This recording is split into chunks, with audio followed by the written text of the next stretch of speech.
హెబ్రీయులకు 8వ అధ్యాయము. మేము వివరించుచున్న సంగతులలోని సారాంశమేదనగా, మనకు అట్టి ప్రధాన యాజకుడు ఒకడున్నాడు.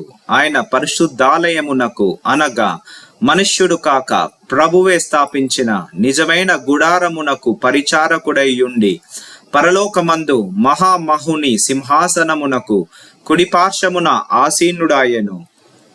ప్రతి ప్రధాన యాజకుడు అర్పణలను బలులను అర్పించుటకు నియమింపబడును.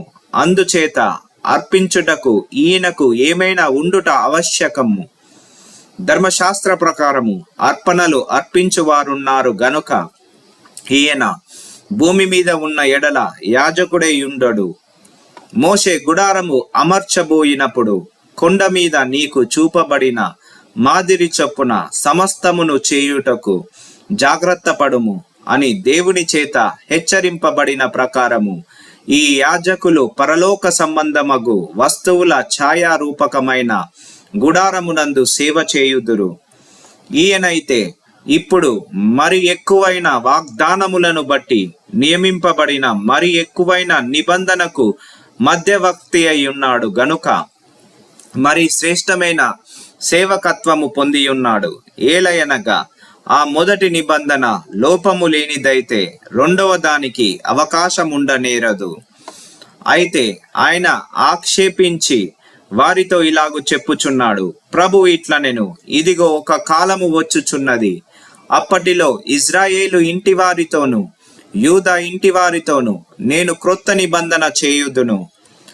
అది నేను ఐగుప్త దేశములో నుండి వీరి పితరులను వెలుపలికి రప్పించుటకై వారిని చెయ్యి పట్టుకొనిన దినమున వారితో నేను చేసిన నిబంధన వంటిది కాదు. ఏమనగా వారు నా నిబంధనలో నిలువలేదు గనుక నేను వారిని అలక్ష్యము చేసి తినని ప్రభువు చెప్పుచున్నాడు. ఆ దినములైన తరువాత ఇజ్రాయేలు ఇంటి వారితో నేను చేయబోవు నిబంధన ఏదనగా, వారి మనస్సులో నా ధర్మ విధులను ఉంచెదను, వారి హృదయముల మీద వాటిని వ్రాయుదును. నేను వారికి దేవుడనై యుందును, వారు నాకు ప్రజలై యుందురు. వారిలో ఎవడును ప్రభువును తెలుసుకొనడని తన పట్టణస్థునికైనను తన సహోదరునికైనను ఉపదేశము చేయడు.